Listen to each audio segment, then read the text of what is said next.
very good evening to you, gang. It's Wednesday evening, Wednesday the 21st of April 2021. Welcome along to this evening's little chat show, United Kingdom Talk, coming to you from Lincolnshire. Hope you're well on this little night. I've just dropped the resolution of the picture just by a little bit because the computer has been having a little bit of trouble keeping up with the it was on like very high and it's now on high. So really, if Martin's watching, could you just send us a little text or something to tell me that it's working? Only Martin, no one else, all right? Because I know his setup there, if you don't mind me saying. Well, a bit colder today, wasn't it, eh? Very disappointed. I got up this morning to do my radio show and the old clouds were over. But never mind, one of those things. I still managed to go out and do a little bit of a litter pick. We've got excellent litter picking news later. Excellent litter picking news. I'm so pleased to be able to bring you this news exclusively and live on this programme tonight. Meanwhile, if you want to send a message in, as always, gang, please use the text number at the top there. I'm not in the chat box at all. Either use the text number or you can send an email. There's my email address, chris@unitedkingdomtalk.co.uk is my email, all right? chris@unitedkingdomtalk.co.uk. Of course, today, Her Majesty's birthday. Happy birthday to... I do feel... If it's Her Majesty's birthday, I feel like we should have the Coldstream Guards or someone like that turning up and playing it along with us rather than just singing, you know, without any sort of backing music. But there you are. They're not here, unfortunately. None of the army are here. The RAF, those beautiful boys from the Navy, there's just no one here. Just little old me singing. So I'll do my best, Your Majesty. Happy birthday to you. Happy birthday to you. Happy birthday, Your Majesty. Her Royal Highness, Queen Elizabeth II. She's got a boat and everything after her, hasn't she? I wonder if they'll ever build a boat for me with my name on the side, you know. Happy birthday to you. Of course, the Queen has two birthdays, doesn't she? I wonder if she gets two lots of presents, you know. I wonder what sort of presents she gets, you know. It's the sort of things I'd send to my sister, really, you know. Quick bunch of flowers from the co-op. Would anyone... I mean, my sister's always very happy with those. I just run into the co-op on my way there. £2.99 I spent last time. It's not like I'm a cheapskate or anything. I think if I remember last year on her birthday, I even took round a geranium plant as well that I'd grown with my own hands. Talking of which, managed to find some cheap plants the other day. We went to the garden centre and got a whole tray, 24 plants, and they're this high, tiny little things they are, of geraniums, but they grow ever so quick. And so I had those outside and I watered them yesterday, but tonight I noticed it's going to be 0 degrees tonight. And I'm looking round, you know, for plastic bags and things to put over them to stop the frost getting to them. I thought, well, I can't find any sort of clear bags. I had like black bags, black plastic bags like bin liners and things like that. Or jars. I couldn't find anything really. And then I suddenly realised what we're looking for. Why would you put a bag over a plant like that? To protect it from the frost. So it's like sort of a mini greenhouse. Yeah? And I'm thinking around. I'm in my living room, right? And I suddenly realised I'm in a greenhouse, aren't I? A cold greenhouse. But nevertheless, I'm in a greenhouse. So along by the... I should have taken a... Well, I have taken a photo, actually. I just sent this photo to my mate, actually. I took a photograph of my plants because he was just chatting away on the phone to me. 1 minute now. Where are we? Let's have a look. There we are. And if you can see... Oh, where's the bloody photo? Oh, where's the photo gone? There it is. I took 2 photos, and there you can see what I've done. And okay, can you just about see that there? I have to hold it in a certain... There you go. All right, so they're all on the windowsill like that. Loads of room. And here's a close-up of the sort of mini geraniums that I bought. And that was $7.99. You see some missing because I've repotted some of those in other pots. But that's fair enough, isn't it? $7.99 for 24 plants. See, the idea was the other day we had a drive around because often people have got plants sitting there on tables outside, and we found a few places. Only one house had geraniums, which were, don't get me wrong, they were nicely grown, beautiful specimens. They were nicely grown, about that high, but they were £3 each, you know. Maybe I'm just getting tight, and that's quite a reasonable amount to pay. I mean, I don't know how much a sort of, how high would you say? It's about 9 inches. How much is a 9 inches geranium in the garden centre? Oh, it's Mark Bowles. How much is your 9 inches, Mark? Are you more than £3? Eh? Perhaps I'm just getting a little bit tight, but she had all these, and I thought, oh, that's a little bit more than I expected to pay for plants sitting on a table outside a house, no matter how good they are. So that's when we went searching, and my sister took us to this garden centre. While we were there, I had blooming ice cream, a bag of fudge. I'm disappointed with myself at the moment.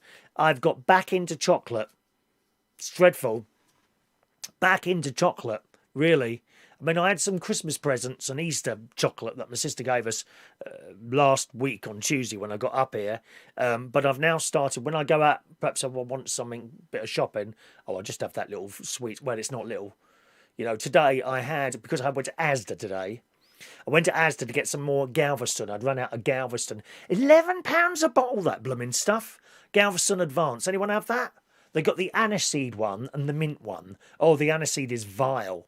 We've discussed this before, haven't we? Absolutely vile, that taste. Aniseed. Nasty. I mean, what is that? Is it some sort of plant, aniseed? Just tastes like chemicals to me. So I'm looking for the mint one. And mint one, £11 a bottle. And it's only a small bottle. It's not the large one. 11 quid. Anyway, I've got 2 bottles of that. £22. I'll show you the size. Hang on a minute. Let me get that. I'll show you.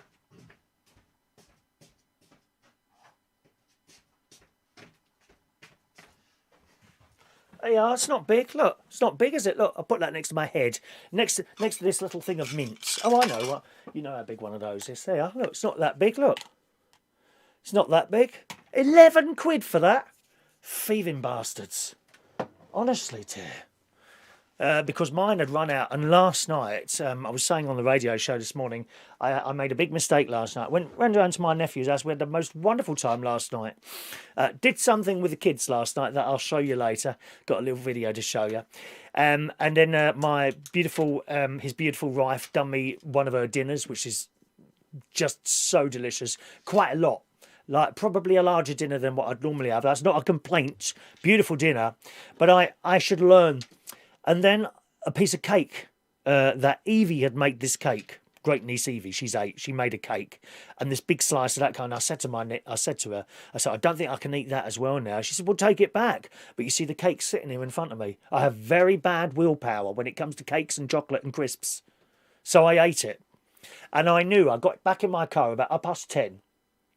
Came back here and watched last night's edition of Holby City. And I knew on my way back, I thought, you're going to be in trouble tonight now with acid. And sure enough, I was. So I watched Holby City, then I went to bed around about 11:30, 20 to 12. Laid in bed for a little while, listening to Alan Ross on Reach on Air for a while. And he played Clouds Across the Moon. You know that one? Now, when you look at the clouds across the moon. That one. And that lovely song. So I remembered that, and I played the 12-inch version of that today, which has got the most fabulous little... It's only a short piece of instrumental towards the end of the 12-inch version of that. And I kind of drifted off to sleep, and I thought, OK, no problem yet. But that's not when it happens, you see. The problem doesn't happen straight after the meal. It happens a couple of hours later. And, oh, it was awful. I woke up about 2:30. And I had the taste in my mouth of sick and acid. So I knew it had come up. It must be dangerous, really. Could you not just wake up and sort of choke on your own vomit? I'd be sick coming out of my mouth. My sister wouldn't find me, dear, until weeks later. She'd just think I would be ignoring her, probably. Something like that. Oh, and it was dreadful. And honestly, I washed my mouth out. You can't get rid of that taste. Then when I want to got me mince, I'm laying in bed eating mince. So that was about 2:30, and I thought, now, of course I can't sleep now. Not only not only have I got that taste, you could feel it had damaged a bit of the back of your throat there. Oh, God, I thought, no, not tonight, please, please. And you see, I know if I get back off to sleep, when I wake up in the morning, it will be gone. I don't know what the body does, right? But in that period of time, if you can get back off to sleep, I know when I wake up in the morning, it won't be there anymore. It'll be gone. And I think I got back. I mean, Alan Ross, he finished his show. And then I think it was the automatic playout came on the radio. So I was listening to that sort of quietly. And eventually, I was woken up by the alarm at 7:30. So, and by which time it had gone. But it's just so unpleasant when that happens. And it's my own fault. It's my own fault. I know that at night time I shouldn't have a big meal anymore. It's to do with your age as well. My doctor was saying that. You know, what you need changes as you get older. As you get older, you need nowhere near as much as what you was eating. How many of you were children years ago, right? You could stuff your face. Well, we didn't have sweets every day. Not like they do now. You never put any weight on, did you? Never. And I was all right till about 47, and then it piled on. It's really difficult to keep it off. But I have a normal breakfast, a large lunch. Always have a large lunch, right? But it's that main meal at the end. I've found, okay, I can practically eat anything at lunchtime. Bread, cakes, whatever. And a large lunch. When I go to bed in the afternoon and I wake up 2 hours later, it's unaffected. It's the night one. It's the night one. And it doesn't seem to matter what time of the night I have the meal. If I was to have it like 7 o'clock and then go to bed at 12, it will happen. It will happen. It seems to be that night meal. If I have something very small, like an apple and a bag of crisps, which I've done before, doesn't affect it. Probably won't wake up. If I have something like beans on toast, which you probably wouldn't class as a very large meal. If I had beans on toast tonight at 10 o'clock and went to bed, right, knowing how it was last night, it will probably happen again. So I've got to stop eating largest meals and watch what I eat late at night. Chocolate's a big no-no at night. That's another one that brings it on. Not in the afternoon. I've had some this afternoon. I had my 2 hours sleep. Fine. Funny, innit? Anyway, that's how it goes. So, as I say, I went to Asda, got me Galveston. Galveston, I want to be in Galveston. And got my cheap petrol from Asda. £1, 21.9 a litre. Oh, that was an experience in itself. 2 of the pumps are out of order. Now, it always amazes me. So this old dear is at the pump on the back. 6 pumps. 1, 2, is it 6 or 4? 1, 2, 3, 4. No, it's 8, isn't it? So 1, 2, Island, 3, 4. 5, 6, Island, 7, 8. So 1 and 2 got people on them. 3 has got someone at the front, okay? 4 is empty, but it's on the wrong side, okay? 5 is empty, and 6 has got a little old dear who's punching. She looked the glasses down her nose, bless her. I knew she was having trouble. I could see her having trouble. She's got the glasses down her nose like this, and she's putting her card in and pushing these buttons. I thought, I'll leave it a while and I'll go and give her a hand in a minute. Anyway, so I think I could squeeze in between those 2 cars. So I did. I came past her and then went diagonally to pump number 1, 2, 3, 4, 5, which was in front of 6. So I got out the car, pushed my little thing, and it click opens the thing, unscrewed the thing, put my card, and already it said when I went to the machine, which usually said, I don't know what it says actually. There's normally nothing on there.